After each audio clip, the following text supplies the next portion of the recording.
안녕하세요. 맹경제TV의 맹경제 목사입니다. 주사부TV 안성희 소장님 나오셨습니다. 안녕하세요. 네, 안녕하세요. 네, 오늘 지난주에 말씀드린 대로 알코올 중독의 두 얼굴이라는 그러한 제목으로 말씀해 주시겠습니다. 잘 경청해 주시기 바랍니다. 시작하기 전에 먼저 목사님께 한번 예. 묻겠습니다. 제가 늘 주장하는 것이 예. 감성을 이기는 이성을 얻다 얘기를 합니다. 예. 인간에게는 감성과 이성이 있습니다. 예. 이성을 주관하는 것은 폐내 전두엽에 있는 심피질이라는 기구인데 예. 거기서 이성을 주관합니다. 또 감성을 주관하는 것은 폐내 변두엽에 있는 그 감성 중심 변연피질 또한 낡은 피질이라고 하거든요. 그것이 주관합니다. 그러니까 누구하고 이제 다툼이 생깁니다. 상대방이 나를 괴롭혀요. 화가 불같이 납니다. 이성적으로 생각을 합니다. 저 자식 한 대 주워 박을까 하다가 생각을 합니다. 저 자식 질이 나빠. 내가 만약 한 대 주워 박으면 벌레를 잡아서가지고 병원에서 진단서 꺼내가지고 경찰에 고발할 거야. 그 불려도 안 해야 되고 손해배상 물어야 되고 치료비 물어야 되고 참자 합니다. 이상이 잡으라고 얘기합니다. 근데 너무 화가 나니까 감정이 불편하니까 이성이 감정을 억제하지 못해가지고 감정 중지가 활동을 해서 주먹이 먼저 나가거든요. 그래서 늘 하는 얘기가 감정을 이기는 이성이 없다고 얘기하는데 그래서 하나님의 사랑도 얘기하고 성경 말씀도 얘기를 합니다. 그래서 여러분들 이성적으로 살라고 그러는데 이것이 과연 일반 평신도나 보통 사람에게도 가능할까요? 교회적으로 볼 때 말씀을 묻고 싶습니다. 이성이 감정을 컨트롤할 수 있어야 되는데 그게 성화의 과정이죠. 우리 기독교에서 말하는 성화가 되어질수록 이 컨트롤하는 힘이 커지고 이제 그게 가능해지는데 그 전에는 인간적인 모습이 먼저 나오기 때문에 화가 나오면 참지 못하고 제가 이전에도 한번 설교할 때 성격이 안 변해 성품이 변한다는 말씀을 드린 적이 있는데 성격은 거의 변하기 힘듭니다. 다만 성품이 변하여지면 이 성격을 이길 수 있게 되는 거죠. 보통 사람들은 사람이 술을 끓이면 하루아침에 새 사람이 되는 거를 착각을 하고 있습니다. 근데 정신과 전문의들 얘기가 이런 얘기가 있습니다.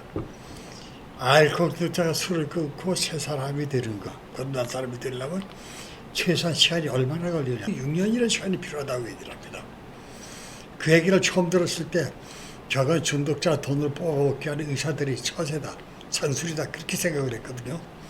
근데 제가 겪고 제가 실천해 보니까 그 6년이라는 기간이 무의미하지 않더라고요. 완전히 변해버린 성격이 통화되어 가는 삶을 살아가는 거. 그 기간이 6년이 필요하다는 겁니다. 그래야 술이 완전히 끊어지고 사람이 달리 변하거든요. 이런 문제가 이제 여기서 나올 텐데 그러면 알코올이 이제 두 가지 면이 있는데 왜 그렇게 감정적으로 사람이 달릴 수밖에 없는가? 왜 이성이 감정을 억제하지 못하는가 하는 문제에 대해서 이제 아주 알아보도록 하겠습니다. 그래서 제목 자체가 알코올의 두 얼굴입니다. 이 문제에 대해서 알아보겠습니다. 술도 음식인데 하는 말을 많이 들었을 겁니다. 버릿고기가 있고요. 식량이 부족하여 먹고 살기 어려웠던 시절, 그 시절의 음식은 정말 귀한 존재였습니다. 그러한 귀한 음식을 먹고 미친 짓인 주정, 이 주정을 에게에서는 미친 기운이라고 해서 광기라고 얘기합니다. 이 주정을 하는 것을 두고 경계하는 의미에서 쓰인 말일 겁니다. 또 잘만 마시면 백약의 장이라는 이야기도 들었을 겁니다. 그렇다면 알코올의 정체는 무엇일까요? 먼저 술도 음식인데 하나 문제입니다. 음식은 식품입니다. 섭취해서 영양을 공급해서 얘기입니다. 에너지를 발생하는 것이 식품입니다. 사람한테 필요한 에너지를 공급받기 위해 음식물을 섭취합니다. 음식을 섭취하며 위장에서 소화된 탄수화물이 소장에서 흡수되어서 인체의 종합화학공장이 간장으로 보내집니다. 흡수된 탄수화물을 간이 글리코겐으로 만들고 다시 글리코겐을 포도당으로 변화시킵니다. 이 포도당이 인체의 에너지 공장인 구연산 내로 또는 호흡사슬이라고 얘기합니다만 이리로 보내지면 여기에서 호흡을 통해 들어온 산소와 결합하여 연소가 되고 연소가 되면 에너지가 만들어집니다. 이 에너지로 사람이 활동하며 살아가는 겁니다. 새참이라는 건 다들 알고 계시죠? 힘든 농사일을 할 때 아침과 점심 사이 또는 정신과 저녁 사이에 새참이 주어집니다. 약간의 음식과 함께 빠지지 않는 것이 막걸리였습니다. 초초하던 새 막걸리 한 사발 마시면 허기도 가시고 샘이 솟아 일의 능률이 오릅니다. 이것을 보고 술 힘으로 일을 한다고 합니다. 진짜 술꾼들은 술 약속이 있으면 미리 위장을 비워둡니다. 술 마시기 전에 위장 보호를 위해 그래도 한 잔 마셔두라는 의사들이 공고를 따르는 사람은 술꾼 축에도 들지 못합니다. 술 맛을 제대로 느끼려면 위로 띄워야 제맛이 난다던가요. 빈속에 소주 한 잔이 들어갈 때 느끼는 그 짜릿하고 화끈한 맛에 길들여진 진짜 술꾼들은 마시기 전에 속을 비워둡니다. 술에 영양가가 있어 음식을 걸러도 괜찮다고 항변하면서요.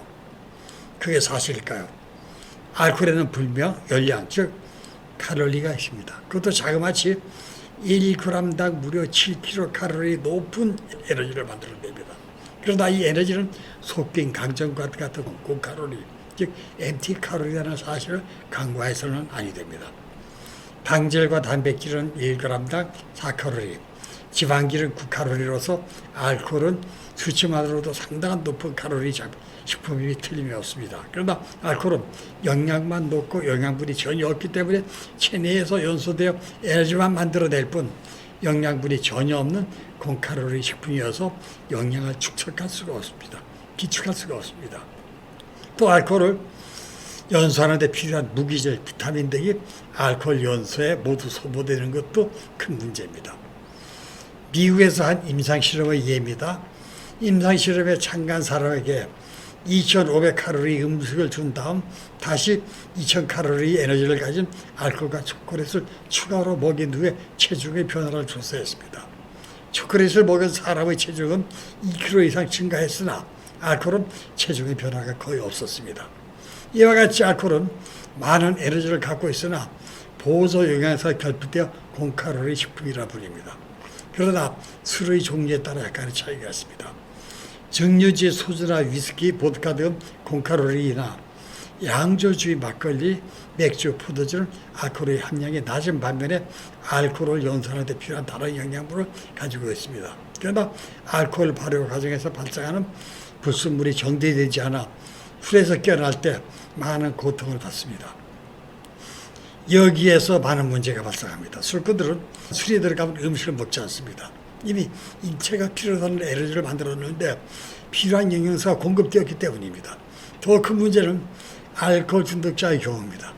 그들은 한 잔의 술이라도 마시기 시작하면 중단이 어렵기 때문에 반드시 과음을 합니다. 과음한 다음날 잠에서 깨어나면 숙취, 고통으로 해장술을 마십니다. 그러게 해장술은 술이 만든 질병인 숙취 치료제 역할을 합니다. 이렇게 술이 들어가면 빠른 속도로 에너지가 만들어지기 때문에 음식을 먹을 필요가 없어집니다. 그래야 알코올 중독자는 위가 비어 시장기를 느끼면 밥 대신 먼저 술을 찾게 됩니다. 많은 알코올 중독자들은 짧게는 일주일, 길게는 열흘에서 한 달까지 곡기를 끊고 술만 마셔 탈진 상태에 이르는 경우가 허다합니다. 이런 악순환이 계속되면 영양 결핍으로 급격히 체중이 줄고 아울러 신체 저항력마저 감소되어 많은 질병으로 고통받게 됩니다. 조금 전에 제가 알코올은 에너지를 발생하기 때문에 식품이라고 설명했습니다. 이번에는 알코올이 백약의 장이라는 약물 문제를 알아봅시다. 대체로 약에는 정해진 용량이 있습니다. 의약분업도 약품의 오남용을 방지하는 데 목적이 있습니다. 약은 일정 양으로 인간의 육체에 일정한 효과를 나타냅니다. 그 효과로 건강을 지키고 병들었던 몸이 건강한 상태로 회복이 됩니다. 수면제의 경우와 같이 과다 복용으로 건강은 물론 생명까지 위협받는다면 그 약은 독이 됩니다. 술이 바로 그런 존재입니다. 알코올이 신체에 미치는 여러 가지 양리적 효과 중 가장 현저한 효과를 나타내는 장기가 뇌신경계라는 사실로 미루어보아 약물 중 마약과 유사합니다. 그리하여 장기간 과다 사용하면 중독으로 이어집니다. 알코올의 근본적인 작용은 마취와 비슷합니다. 소량을 마실 때에는 뇌 억제성 신경세포에 작용하여 억제되었던 사고나 행동이 풀리는 것으로 보아 각성제라고도 하나 전문 의학자들은 오히려 뇌를 잠들게 한다고 주장을 합니다. 문제는 다량의 술이 억제성 신경세포뿐이 아니라 자극성 신경세포까지 마취시키는 데 있습니다. 옛날 미국 서부 개척 시대에 몸에 박힌 총알을 빼기 위해 독한 술인 위스키를 마취제로 사용하는 것을 우리는 서부극 영화에서 볼 수 있었습니다. 뇌가 오장된 다른 장기와 다른 점은 밖에서 들어오는 신호를 받아들이는 한편 특정 장소의 신호를 신속하고 정확하게 보내는 세포가 연결되어 존재하고 있다는 점입니다. 뇌세포의 능력은 세포와 세포가 서로 연결되어 있을 때 발휘됩니다. 뇌세포의 능력은 세포와 세포가 매우 미소한 구역에서만 서로 접촉하는 결합 방식과 뇌세포막, 흉막입니다. 이 뇌세포막이 신호를 매우 빨리 전달하는 성질을 갖고 있습니다. 흉막이 정상적으로 활동할 때에는 나트륨이 막 안에서 밖으로 빠져나가고 칼륨이 막 밖에서 안으로 들어가야만 합니다. 이렇게 들고 나는 작용에 의해 중요한 일이 발생할 때 뇌세포는 즉시 신호를 특정 장소로 신속히 보내기 위한 준비가 진행이 됩니다. 이 세포막은 지질과 단백질로 이루어졌습니다. 지질은 막 구조를 보호 유지하며 단백질은 막 기능을 주로 담당합니다. 근데 알코올은 탈수 작용을 하기 때문에 술을 마셨을 때 알코올이 막 지질의 물리적 성질을 변화시켜 단백질 활동에 변화를 줍니다. 이를 마콜란이라고 하며 이 마콜란을 마취 효과로 설명을 합니다. 즉 들고 나는 신호가 제대로 전달되지 않으니까 외부 자극에 무감각해지는 마취 현상이 일어납니다.